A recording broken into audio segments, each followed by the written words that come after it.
Oye, Sí. pero espera un momentito porque ahora hay un minuto así en el que... Y no te tengo que presentar ni nada. Ah, no, pero después hablamos ya como si nos presentáramos. ¿Sí? ¿Te parece? Sí. Leemos así una Tú cosa. lee. Así lo hacemos un poco... Pues hola, buenas tardes. Estamos en la librería Alberti con Manuel Rivas y con Juan Cruz, que han venido esta tarde de noviembre a presentar, a hablar de las zonas a defender. Zona a defender se llama el nuevo libro de Manuel Rivas. Ha venido volando contra viento y pandemia para llegar aquí a este Madrid, capital de la gloria y capital de la pandemia también, para que pensemos un poco en las cosas que amamos y las cosas que son frágiles y que hay que cuidar, ¿no? Y para eso está aquí Juan Cruz, muchísimas gracias también, otra tarde, aquí con nosotros y con tantos amigos de la librería Alberti que se están empezando a conectar. Siempre nos mandan mensajes desde muy lejos, ¿no? Esta es la maravilla de las redes sociales. Muchísimas gracias a todos y va a ser una tarde, desde luego, yo creo que la vamos a recordar. Bueno, gracias Lola, estamos en la librería Alberti, estamos en una zona a defender, ¿no? Yo creo que las librerías son prioritarias, zonas a defender.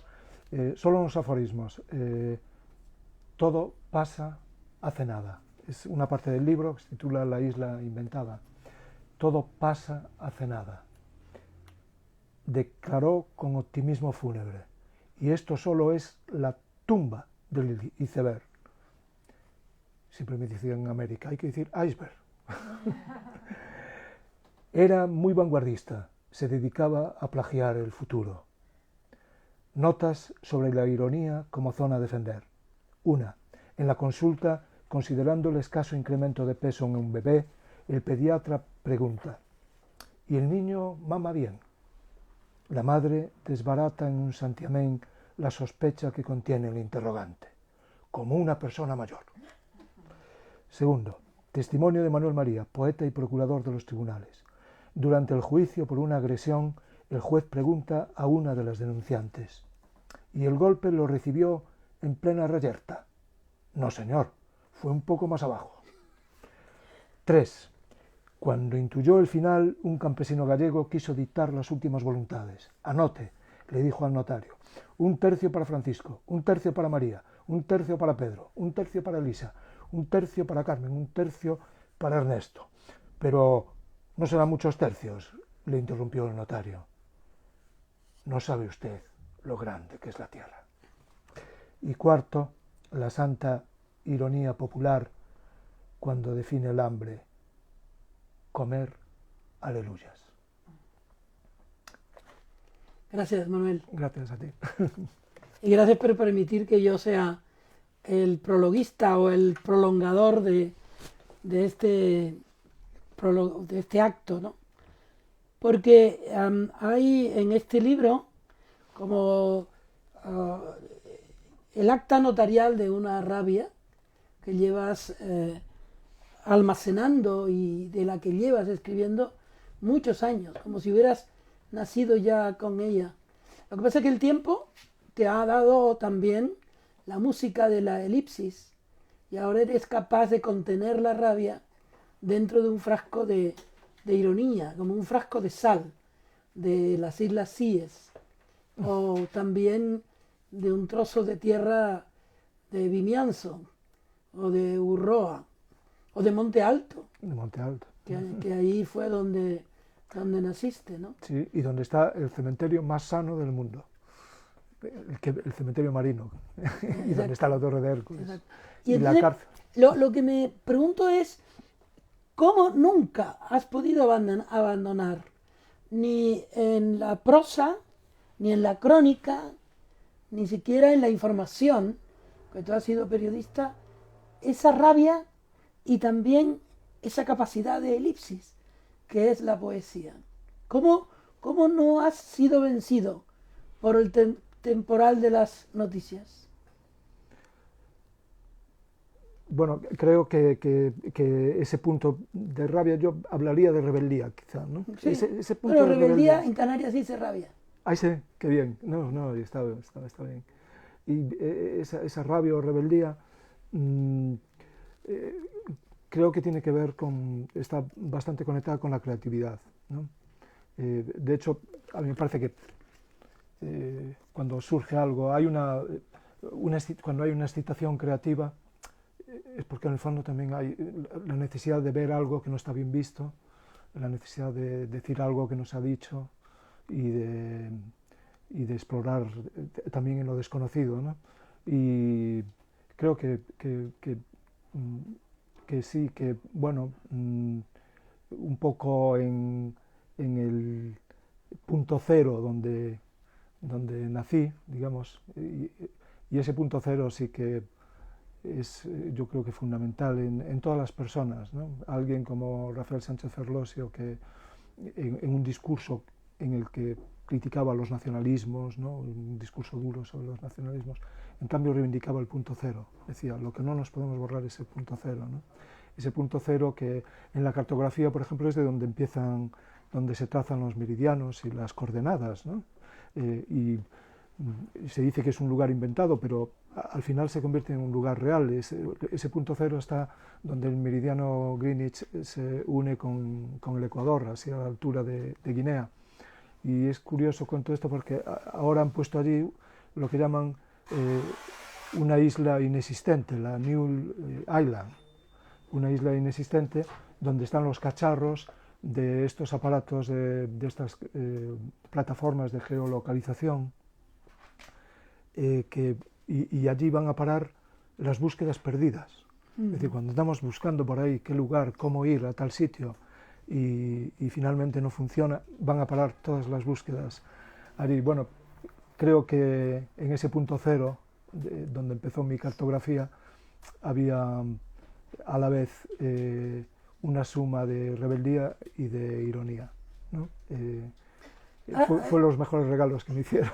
Hay en el libro, evidentemente, una defensa de muchísimos de las zonas que están en peligro, pero esa defensa no es en contra, sino a favor de las cosas que amas. No es un libro en contra. Tú escribiste otro libro que tiene la misma raíz rebelde, que es contra una serie de elementos que perturban tu manera de ver la naturaleza, y en la naturaleza incluyo el hombre, los animales, etc. Entonces, esa defensa incluye ahora incluso las librerías, incluso los niños. Eres como Ferrer y Guardia, que ante el pelotón de fusilamiento dice: no tengo miedo a la muerte, vivan las escuelas laicas, vivan los niños. Y esta proclama tuya tiene que ver mucho con una proclama defensiva, pero no en contra. Quieres que esas cosas sean conservadas como tesoros que nos están robando, y en tu caso se lo están robando a un heredero de Henri David Thoreau. Bueno, me parece emocionante que hables de Thoreau y que hayas hablado de Ferrer y Guardia, ¿no? Que son tan actuales, es una vanguardia que se reactiva constantemente, ¿no? Y que son luciérnagas, ¿no? Tan útiles, ¿no? Cosas que se han enterrado tan precipitadamente, ¿no? Hablo también hablo de defensa de pensadores y de pensamientos como este, también de palabras que creo que se han enterrado precipitadamente y intencionadamente, ¿no? Como la idea de apoyo mutuo, de solidaridad, la idea de decoro, ¿no? Esta palabra que parece que es una vintage, ¿no? Que es una antigualla, ¿no? Y de alguna forma arranca en el libro. Sí es verdad que tiene Zona Defender es como una hermana siamesa contra todo esto. Contra todo esto quizá era el macho, ¿no? Zona Defender es la femia, ¿no?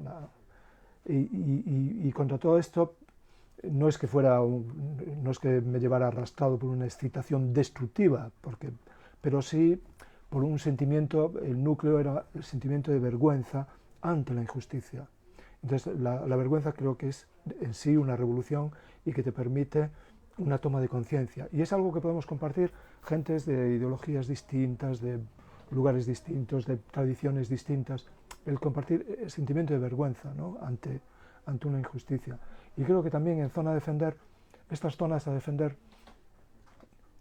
pensándolo bien, digamos, son zonas a defender no contra un enemigo, zonas a defender porque son espacios a compartir y que todos podríamos compartir, ¿no? Si hablamos de librerías, de espacios presenciales, pero si hablamos también de la necesidad de un nuevo lenguaje que supere, ¿no?, el viejo discurso político sectario, ¿no? Si hablamos de una defensa de la descolonización de la imaginación, si hablamos de pensar lo impensable, ¿no?, en estos tiempos en que parece que el cielo se nos viene encima. Hablo poco de la pandemia, pero porque creo que es un círculo de algo que ya estaba ahí, ¿no? Una sensación, ya estábamos en una época de crisis, ya estamos metidos en lo que podríamos llamar la guerra contra la naturaleza, ¿no? Y es verdad, en el libro de Contra todo esto es un no lo que predomina, pero bueno, modestamente invocando a Albert Camus, ese no contiene todos los sís también, ¿no? De Emilio Lledó también lo dice. Sí, ¿no? Dentro de todo no hay un pequeño sí. Claro. Y dentro de todo sí hay un pequeño no. Pero hay algo, y déjame que vuelva otra vez al concepto de librería. Tu libro evidentemente se puede leer en el siglo XIX y en el siglo XXII, pero en este siglo tú coincides con algunas de las reivindicaciones que ahora están flotando y que incluso tienen una actualidad muy saludable. Por ejemplo, ahora hay un movimiento para limitar, en Europa al menos, el poder de la industrialización de la librería como un lugar que sirve también para vender cacharros o para mezclarlos con los cacharros, incluso, quién sabe, con las armas, ¿no? Entonces, hay un movimiento en España a favor de la librería como algo vivo y representativo también de lo que el libro es desde Gutenberg, ¿no? Entonces, tú hablas de la ecolibrería del futuro, de la barca de los libros. Esta mañana a una librera amateur le mandé ese verso, por así decirlo, tuyo, y es como, en efecto, la escritura es como una barca también. Y tú estás llevando a la gente que te lee a la sensación de que ellos no están navegando solos, de que los libreros no navegan solos, los lectores no navegan solos, tú no navegas solo. ¿Con quién navegas en este tiempo? Esa imagen de la ecolibrería como una barca tiene una referencia histórica. Podemos hacer, gracias a la memoria, ese rescate de imágenes que son imágenes de esperanza, ¿no? Porque era una barca que, cuando las misiones pedagógicas durante la República llevaron bibliotecas a los lugares a veces más remotos, ¿no?, y donde no había llegado el libro, ¿no?, o habían llegado muy poco, y también en la zona de Galicia, da Costa da Morte, que había lugares de difícil acceso, o donde el mejor camino, como ha sido también a lo largo de la civilización de los tiempos, ¿no?, los mejores caminos a veces son los del mar, ¿no? Y dijeron, ¿por qué no llevar los libros a través del mar, que es como se comunica aquí la gente, ¿no? Entonces crearon, a partir de las misiones pedagógicas, esa barca libro que iba parando en Malpica, que iba parando en Lase, que iba parando en los pueblos marineros, ¿no? Y hay fotos de la gente esperando por la barca de los libros, alguna foto, ¿no? Y en la Biblioteca Nacional yo encontré la foto de esa barca, ¿no? Creo que hay que vivir en la metáfora también, que está bien como metáfora, ¿no?, la idea de la barca, porque es un viaje compartido, pero es también un viaje hacia lo desconocido. Siempre hay un punto, ¿no?, en la travesía y compartir esa idea de avanzar hacia aquello hacia la otra orilla, ¿no? Creo que la literatura y las librerías, estén donde estén, están en una orilla. Es en una orilla, es en un acantilado donde puedes imaginar que al otro lado, que hay otra orilla, y donde la vida es buscar también esas otras orillas, ¿no? Y pensar que cada librería en el mundo forma parte de una constelación. Es como una constelación de espacios. Uno se siente, es verdad que hay como una patria o matria de las librerías, ¿no? Uno va a Porto Alegre, tengo en la cabeza así una serie de librerías, y vas allí y te parece que estás viajando en una constelación que está comunicada a veces de forma anfibia, ¿no? Pero que hay una comunicación. Entonces, como aquí en Alberti, yo estoy seguro que en algún lado hay una puerta, escondida, que nos llevaría, ¿no?, por una galería, y llegaríamos, ¿a dónde llegaríamos? A otra librería, ¿no? Quizá en Escocia o en Senegal, ¿no? Y creo que esos espacios presenciales son fundamentales. No hay cosa más triste que llegar, creo que compartimos, ya hablamos alguna vez de esta idea, no hay cosa más triste que llegar a una ciudad o a un barrio y que no haya una librería, ¿no? O que la hayan cerrado. O que la hayan cerrado, sí, o que esté allí con el letrero de cierre inminente, ¿no? Y por una presión inmobiliaria, por esa pisonadora de la que hablabas tú. Y entonces son espacios de futuro, son espacios a compartir, ¿no? Como hay otros espacios presenciales. Por ejemplo, en las librerías, en las bibliotecas, es de los pocos sitios donde encontramos gente de distintas generaciones. Hoy prácticamente no hay lugares donde se reúnan viejos, jóvenes, gente de otras edades, donde hay gente de todos los géneros, gente de las distintas estéticas, tribus, ideas. Solo pueden coincidir y deberíamos multiplicar más esos espacios, ¿no? Es decir, utilizar por una parte el mundo digital, virtual, está ahí, son herramientas que podemos utilizar, pero el suelo, el espacio de encuentro tiene que ser presencial, ¿no? Ayer me contó una chica joven que trabaja en una librería que el lunes, que llovía mucho, o quizá el viernes, pasaba ella por un lugar donde había un señor elegante, pero que estaba pidiendo, y ella, como la mayor parte de la gente, pasó indiferente. Y luego le vino, mientras se tomaba un café, le vino la imagen de esa persona.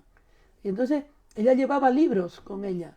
Y entonces se acercó, luego le llevó un croissant, un café con leche y un libro. Al día siguiente pasó por el mismo sitio y el señor estaba leyendo el libro. Para ella eso fue muy, muy emocionante.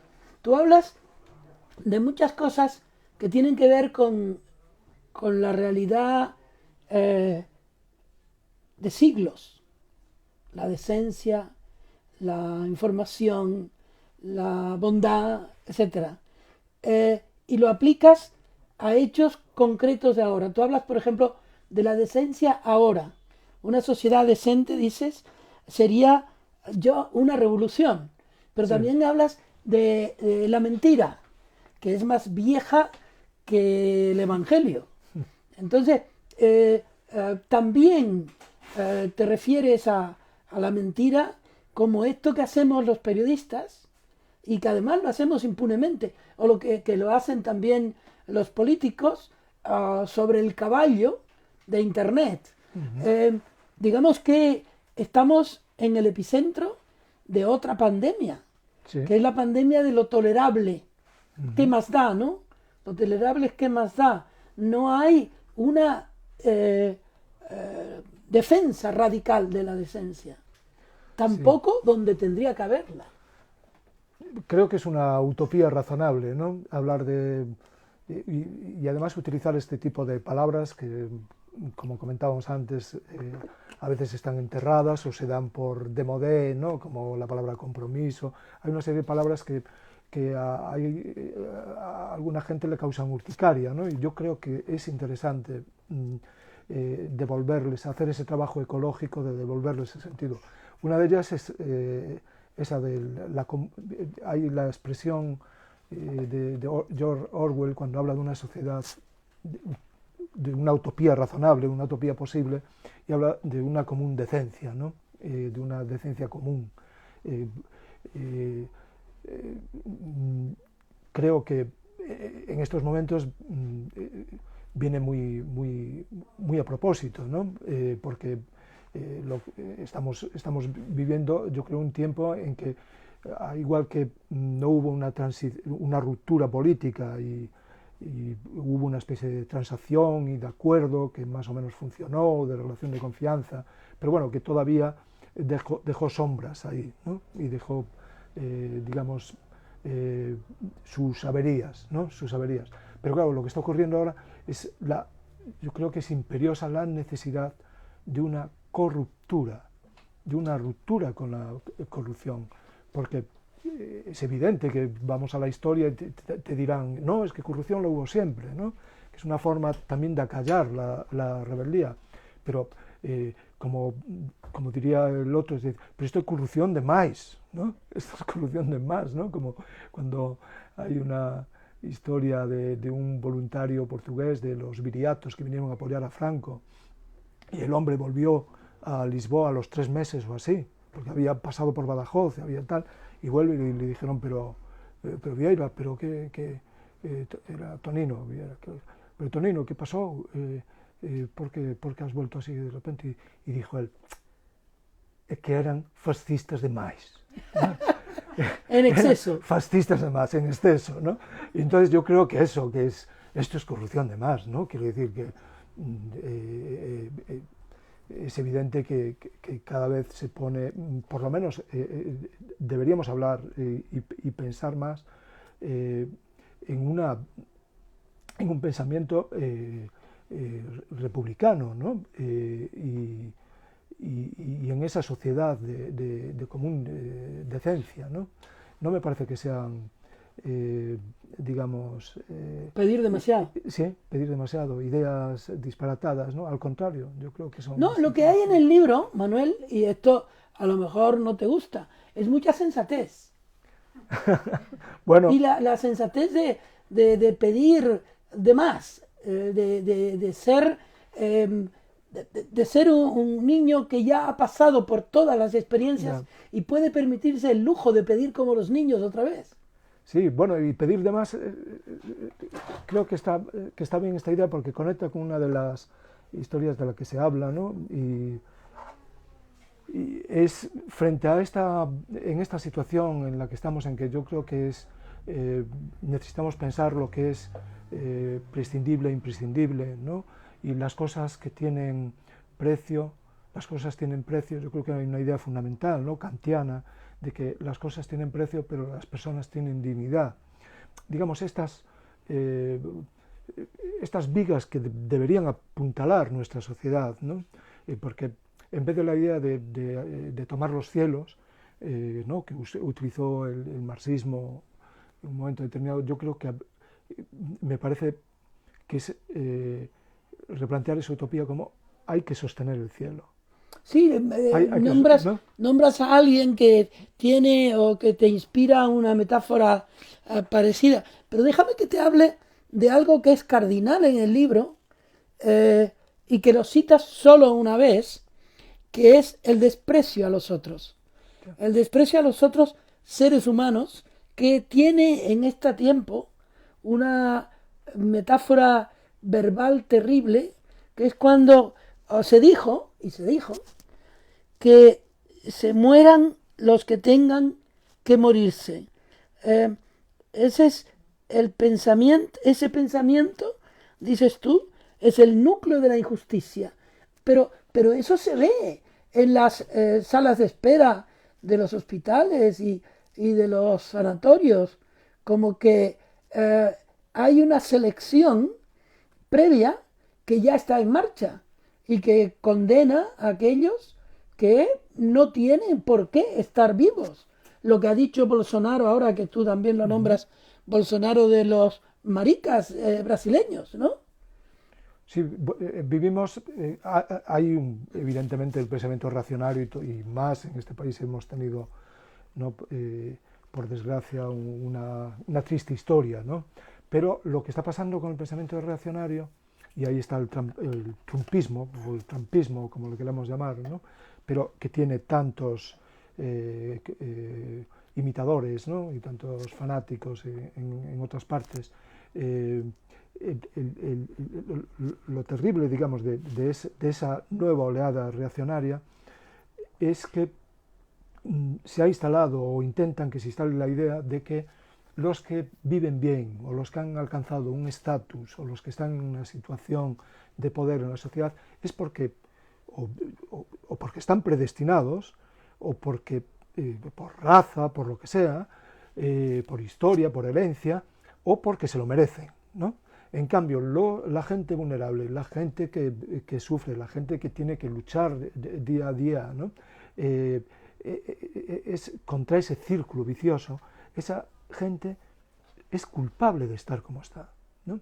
Y eso yo creo que es lo más terrible, porque incluso ha desaparecido, o vemos que se achica mucho en el campo de la derecha, del conservadurismo, conceptos que en algún momento la derecha, en ese sentido, yo creo más inteligente, o que tenía un sentido también de la comunidad, que no se quedaba solo en sus intereses, ¿no?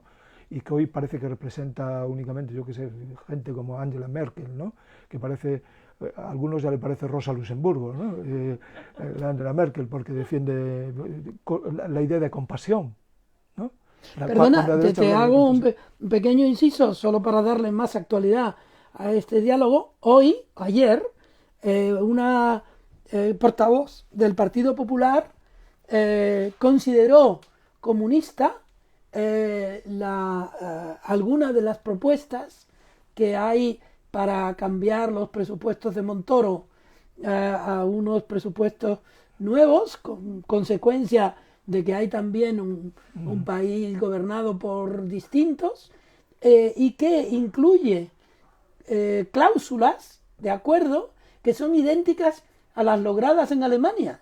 Ya. Y entonces aquí se desautorizan como comunistas, como ¿no? comunistas, sí. Y que el propio término comunista se utilice otra vez, pero bueno, no hace tanto que se utiliza otra vez, y que siempre se utiliza otra vez, como algo que es un pecado de la sociedad. O sea, no puede haber comunistas. Puede haber comunistas. Sí, o como un estigma, ¿no? Como sí, un estigma.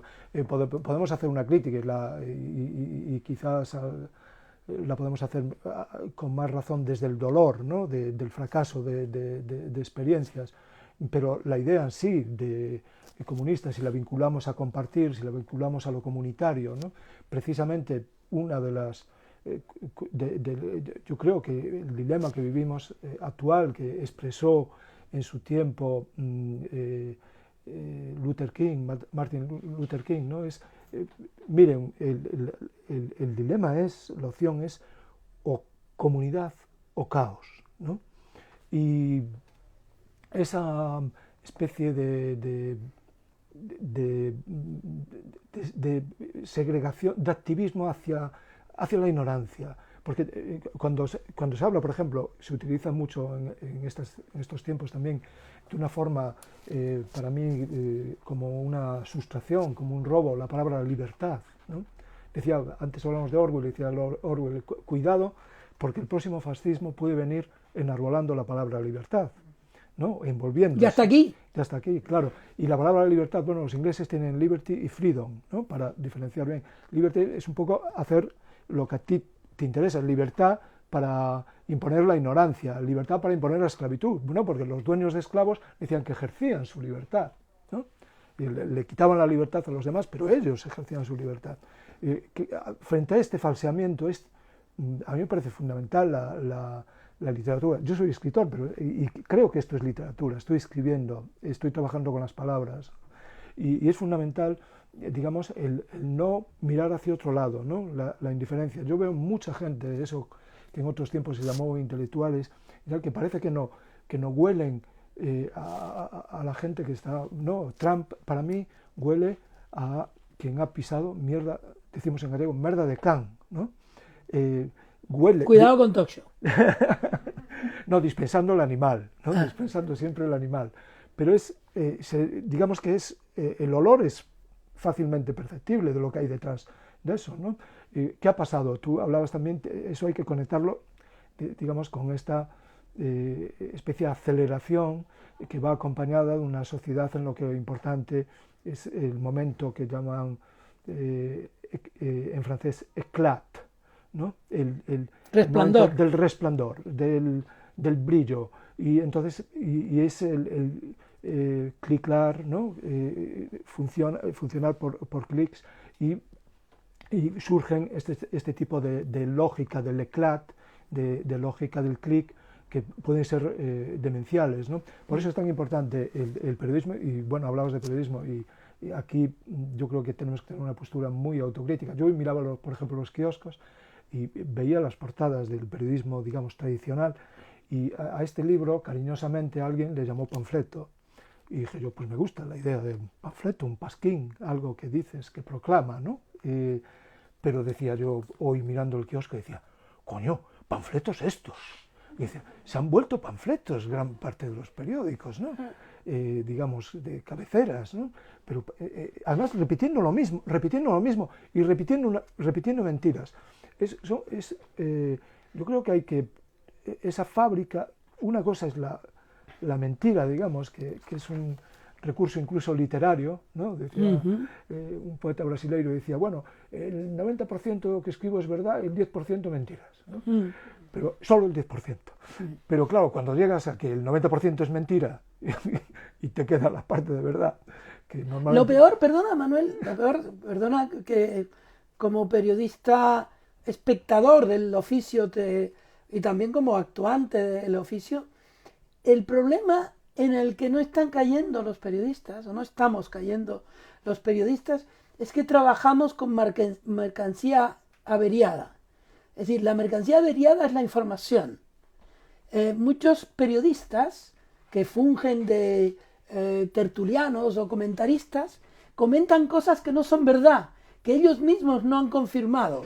Ah, sí, se arranca a partir de ahí. Claro, y entonces ahí vienen un montón de historias que son mentira, y que en su raíz son mentira, y que ellos no dan por buena, sino que dicen, según dice, oiga, usted investigue si es cierto, y luego diga que usted lo sabe. Pero lo que está ocurriendo en las tertulias, incluidas las de amigos nuestros, es que se da por sentado que esto se puede decir. Totalmente de acuerdo. Es más, a partir de una falsedad se puede montar una discusión. Cuando hay momentos en que ves claramente que se puede decir, esto es una falsedad. No sé, bueno, lo han hecho unas cadenas americanas, ¿no? Con Trump, ¿sí? Esto es falso, le cortaron. Bueno, pero aquí ves esto que llamamos tertulias, que a veces es lo que dicen en México, comentocracia, ¿no? Sí, es eso. Que unos hablando con otros bueno... Eso es un panfleto. Pero lo último que te cuento al respecto. El otro día yo estuve en televisión española con nuestro amigo Xavi Fortes, y había un periodista que dijo, a aquel hombre, que era un juez, se le notaba que tenía animadversión por esta persona. Y yo le pregunté en público, le dije, ¿cómo lo sabes? ¿Cómo puedes tú adivinar que una persona por dentro tiene algo que tú no ves? Sí, ¿cómo que no? El tono. Yo dije, ¿el tono? El tipo habló con un tono muy neutro.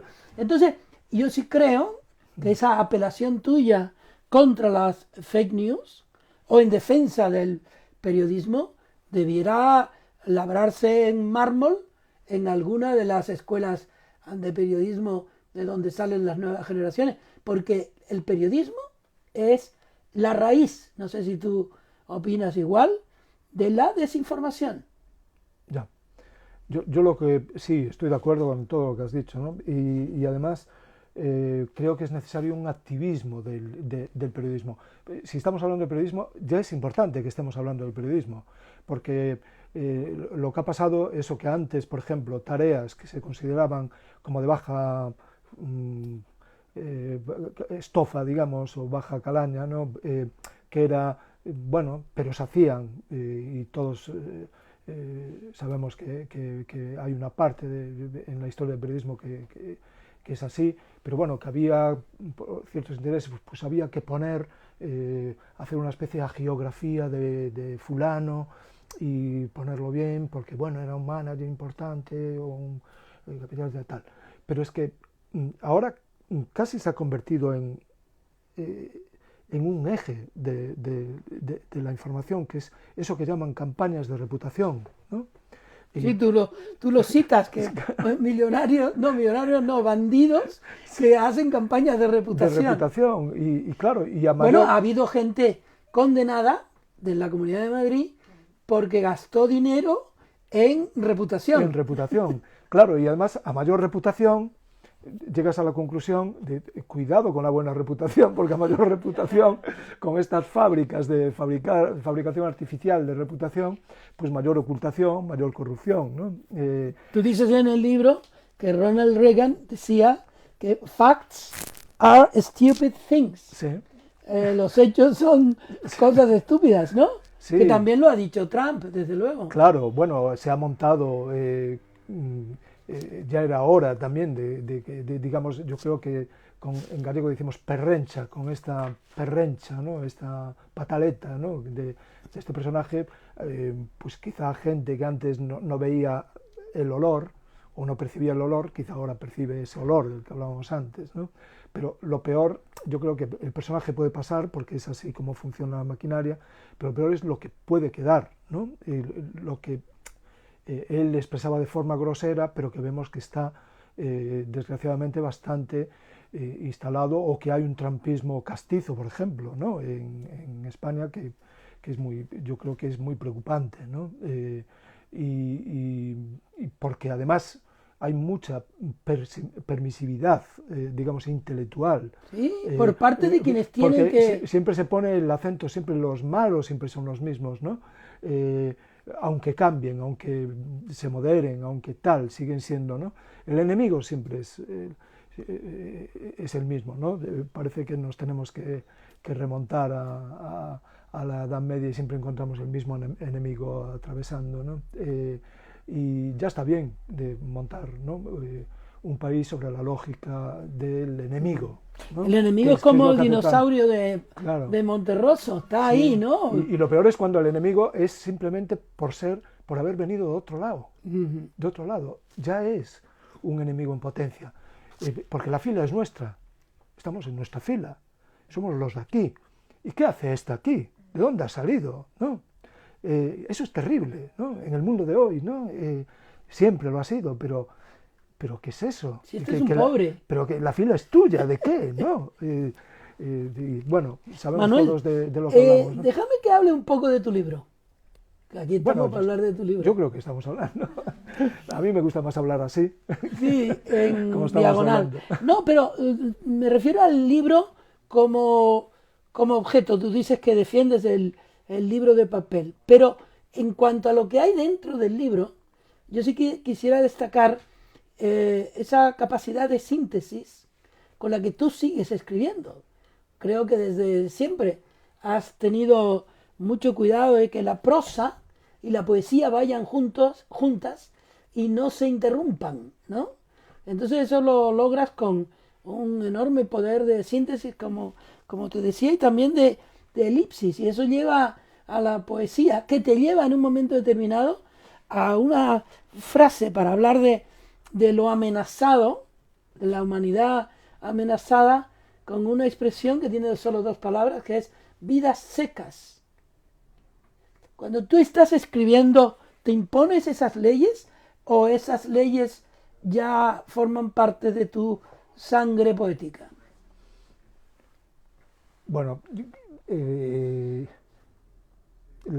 yo creo que es un proceso, ¿no? Curioso, porque por una parte buscas las palabras, escarbas, ¿no? Sabes que las palabras a veces no quieren decir, porque están mosqueadas, están cabreadas, están fatigadas ya ¿no? Con la manipulación que se hace de ellas, tal, ¿no? Pero hay veces también que son momentos que te das cuenta que ocurre algo, ¿no? Que son momentos que hay como esa reverberación, ¿no? en la atmósfera, como que va a aparecer un lepidóptero, ¿no? y son las palabras que quieren decir, ¿no? De repente. El lepidóptero tiene lengua. Sí, tiene la lengua, sí. Y bueno, pues esas mariposas, esas palabras, ¿no? A veces te eligen, tienes la suerte. Yo creo que... Y son esas palabras, no es el compromiso el que hace que utilices unas palabras. Yo creo que es al revés, que son las palabras las que te van comprometiendo. El uso de las palabras es lo que te va comprometiendo. Y el escuchar, yo creo que tienes que estar... A veces perdemos esa facultad, pero la primera herramienta de la literatura y del periodismo, creo que es escuchar, incluso yo diría auscultar, ¿no? Que es esa palabra médica, ¿no? que es porque conlleva una inclinación, ¿no? Auscultar, tienes que inclinarte un poquito para oír lo que está, a veces es un murmullo, lo que a veces es un lamento, ¿no?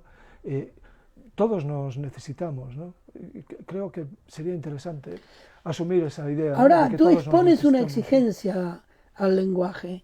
El lenguaje tiene que mostrar el inconformismo a través de las palabras. Tú no levantas el puño, tú no llevas una pistola, tú no llevas una goma de borrar, tú tienes palabras para contar tu rebeldía. Y este es un libro sobre la rebeldía dicho con palabras y enaltecen o enardecen a quien lee. Dan ganas de seguirte como al flautista de Amelín. Bueno, el libro, yo creo que una cosa es quien escribe, que tiene momentos, ¿no? Tiene días. Y por eso los libros también, en los libros creo que procuras dejar lo mejor de ti, lo mejor que te han regalado los otros, ¿no? Porque al fin y al cabo es eso, ese acto esto nace de activar la escucha, ¿no? Y los sentidos. El sentir, el pensar es importante, pero el sentir es un círculo mucho más amplio. Y si conectamos el sentir con el pensar, ¿no? Galeano hablaba de lo sentipensante, ¿no? Que me parece una idea bonita, hermosa, ¿no? Pero el sentir, ¿qué pasa? Te hace, porque cuando hablamos de escucha, no es solo escucharnos entre humanos, digamos, que yo creo que todavía no somos humanos, ¿no? Estamos a ver si algún día, pero humanos en el sentido de entender, somos postmonos. de entender el mundo, sí, ¿no? Y de que somos naturaleza tomando conciencia de sí misma. En ese momento sí que sería, ¿no? Llegaríamos a un buen punto. Y el sentir te permite, pues, sentir también el dolor de la naturaleza, ¿no? Sentir el dolor de esas personas no humanas. Aquí, por desgracia, aún hay cosas que pasan que son inexplicables, ¿no? Y que tengas que, bueno, es el tiempo que tenemos y a mí me gusta el mundo en el que estamos. Quiero decir que si te peleas es porque te gusta y como Kafka corres hacia el mundo, ¿no? No te escapas de él, aunque a veces tengas ganas, ¿no? de meterte en un acantilado, en una gruta por allí, ¿no? Pero no, y son las palabras las que te ayudan, ¿no? Son las palabras las que te curan y son las palabras las que nos ayudan eso, a sostener las vigas del cielo, ¿no? Hay una frase, mi madre decía, lo utilizo en el libro, sí, ¿no? Esa frase decía, parece que cuando había un temporal tremendo, dice, parece que van a caer as traves do ceo, ¿no? Que parece que se van a caer las vigas y tal. Por eso comentaba antes que, bueno, la tarea, yo creo que hoy en día, igual que Walter Benjamin decía, no es el progreso no es una locomotora en marcha, el progreso es frenar esa locomotora, ¿no? Lo dices también en el libro. Y el progreso también, yo creo que no es ocupar el cielo, sino que no se caiga, ¿no? Estamos acabando, pero quiero leer algunos subrayados que son entre comillas, pero otro no es entre comillas, sino que se me ocurrió a mí. Dice, hago boxeo de sombra. Vivimos en la era del incidente enorme. Los negacionismos son formas cínicas del aire totalitario.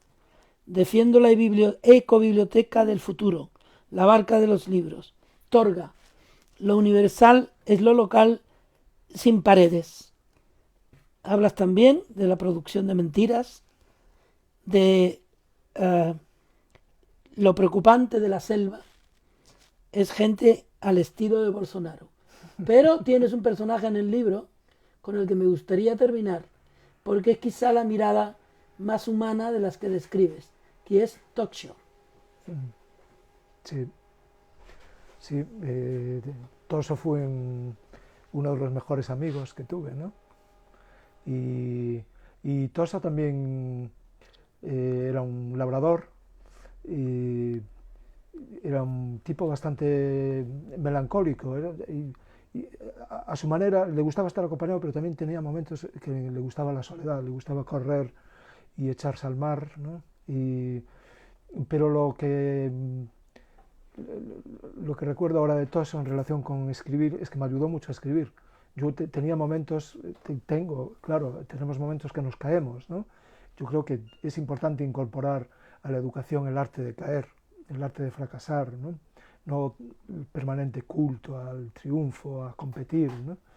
Y Toso tenía esa intuición, ¿no? Tenía esa sabiduría, porque yo me acuerdo que había momentos de caída, momentos en que no podías seguir adelante, ¿no? Te deprimías ante cosas que veías y que llegaban a un dolor muy, muy, muy profundo, ¿no? Bueno, y en definitiva, cuando me veía que no escribía, que me paraba y que no escribía porque estaba medio hundido, venía Toso en ángulo desde la otra esquina donde estaba allí tomando el sol, se me plantaba delante y me daba una sacudida, un golpe como pedía Kafka, ¿no? Que rompiera el hielo, ¿no? y me ponía en marcha. Pues en este libro se ve todavía aquí está Toso. El sol de Toxio. Gracias. Gracias a ti. Gracias, Juan. Hay algunas preguntas entre los muchos amigos que os están escuchando, que nos están pendientes de este encuentro con Manuel Rivas sobre su libro Zona a Defender y con Juan Cruz, y hablan de, pues por ejemplo, necesita la literatura de más ecologistas de la palabra.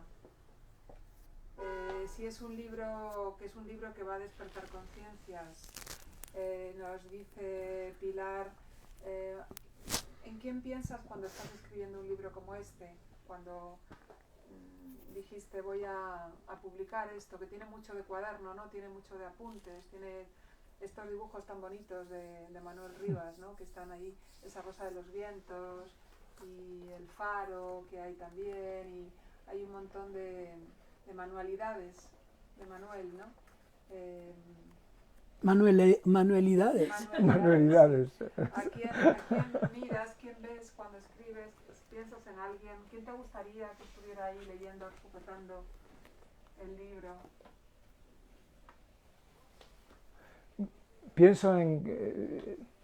Quizá pienso en gente que no lee, ¿no? Pienso mucho en gente que no lee, que una amiga librera me decía que una de las cosas que más le impresionaba era que había gente que empujaba la puerta en la librería y que de repente veía que era una librería y cerraba la puerta y se marchaba corriendo, ¿no? Cosa que no te pasa en otro comercio y todo esto, ¿no? y bueno, pienso mucho en la gente que falta en la barca, ¿no? A donde no llegó la barca, ¿no? Y creo que se está perdiendo una parte importante, ¿no? Pero bueno, también pienso en la gente que piensa diferente, que piensa lo contrario, quizá, aunque yo creo que lo que escribo ahí lo escribo con la idea de aquello que podríamos compartir. Mirando etimologías el otro día, mira, simposio, que es tomar copas juntos. Y dije yo, vaya hombre, mira lo de simposio, siempre estamos hablando de simposio y nunca tomamos una copa. Y bueno, pues eso, ese compartir, ¿no? Y esa persona, no sé, yo creo que en este libro, como decía Henry de Luca, ¿no? Decía, al contrario de lo que suele decir cuando detienen a alguien, ¿no? Que todo lo que usted diga puede ser utilizado en su contra, ¿no? Entonces yo intenté hacer un libro, todo lo que diga que pueda ser utilizado en mi favor, ¿no? Pero en el sentido de romper esa dialéctica de amigo-enemigo, ¿no? Y creo que los libros son puentes para... y bueno, yo no digo, para empezar, creo que hay bastante, la ironía permite otra lectura, ¿no? Yo no entendería ni la literatura ni el periodismo sin ese instrumento de la ironía. Primero porque la ironía es un humor que está conectado al dolor, no es un humor de jácara, ¿no? Así de cascabel, es otro tipo de humor, ¿no? que te lleva a pensar también, ¿no? Entonces, la ironía también introduce el matiz. Entonces, yo no digo que no intento escribir la verdad, ¿no? Intento escribir la verdad, pero soy consciente de que por lo menos uno debería estar satisfecho si lo que escribes tiene por lo menos el acento de la verdad, si tratas ¿no? Y si llego a esa proporción del amigo poeta portugués que hablaba del 90% verdad y el 10% mentira, pues bueno, es una buena proporción, ¿no? Así reinvertimos lo que está pasando, ¿no? Con ciertos mundos, ¿no? Sí. Y también pienso en la gente que le gusta leer en profundidad, que le gustan los artículos largos, ¿no? Y las películas lentas y el cine, ¿no? Esto que te dice, es una película. Citas ahí que en algunos libros en bibliotecas universitarias o públicas los estudiantes dicen, no lo he leído porque es muy largo. Too long, I didn't. Too long, TL, ¿no? Utilizan sí. Ya con la T y la L ya después. TL. No TLS, pero TL. Claro. Bueno, eso sí que es, ¿no? Cuando se habla de cambio de civilización y de la... no necesariamente pasar de la época Gutenberg, ¿no? De la galaxia Gutenberg al mundo digital, virtual. Hay quien, digamos, intenta vendernos esta especie de solucionismo, superstición tecnológica, ¿no? A mí me encantan los cacharros, ¿no? Aunque bueno, tengo una relación a veces conflictiva con ellos, ¿no? Pero me gustan experimentar y me gustan, ¿no? Y creo que,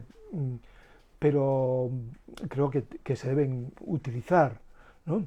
Pero también creo que estoy pensando en la imagen de una manifestación en Tailandia, ¿no? Contra un momento de dictadura y que como los manifestantes, que eran sobre todo estudiantes, se convocaron a través de utilizando los móviles, ¿no? Y cuando llegó la policía allí para cargar, lo que tenían en la mano era el libro de Orwell, 1984, ¿no? Y claro, la policía decía, pero ¿estos qué tienen? ¿Qué arma tienen ahí? Ahora te cuento, un colega tuyo, Gerardo Diego, hacía aforismos y uno de ellos que no fue el más afortunado de todos, decía, si Dios nos hizo de barro, Dios bendiga mi cacharro. Bueno, pues No lo he bien. inventado yo, ¿eh? Está bien. No, La vida es así. a mí me gusta la palabra, y que utilizamos la palabra cacharro, ¿no? Así un poco para Tú lo has dicho. desmitificarlos un poco, ¿no? Por eso yo me descacharro.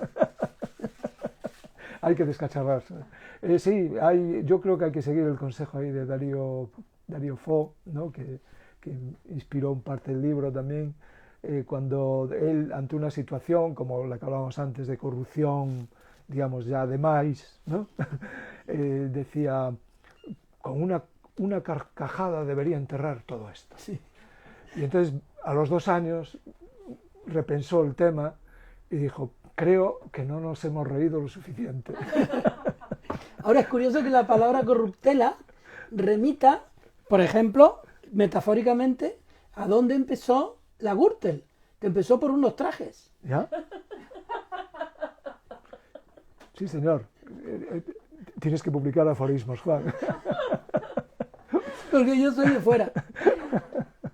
Aforismos. Está muy bien. Bueno, pues muchísimas gracias a Juan Cruz, a Manuel Rivas, muchísimas gracias por este manual para defenderse también, ¿no? Sobre todo para defenderse. Y muchas gracias a todos los que habéis estado ahí muy pendientes de esta conversación. El libro está en la librería Alberti, está disponible también en nuestra web y ahora en todos tus libros, también se puede pedir a todos tus libros. Y bueno, alguien preguntaba que cuándo vas a ir a Barcelona, amigos catalanes que están también pendientes de los encuentros en Alberti. Supongo que en cuanto pueda, ¿no? Sí, bueno, yo a Barcelona voy... Para celebrar el campeonato del Barça. Encantado. Sí, me siento muy bien, claro, por supuesto.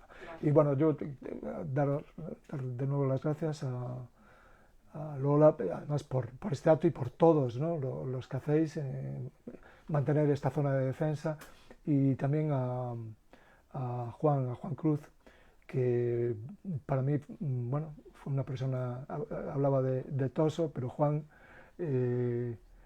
fue la persona que me empujó a publicar algunos libros, ¿no? Como editor, para mí decisivos, fue el primero en leerlos y dijo, esto hay que publicarlo, ¿no? Así que aprovecho porque creo que no lo hice en público y es una oportunidad de decirlo, ¿no? Esto ya queda para siempre. Muchísimas gracias a los dos. Muchísimas gracias. Muy bien.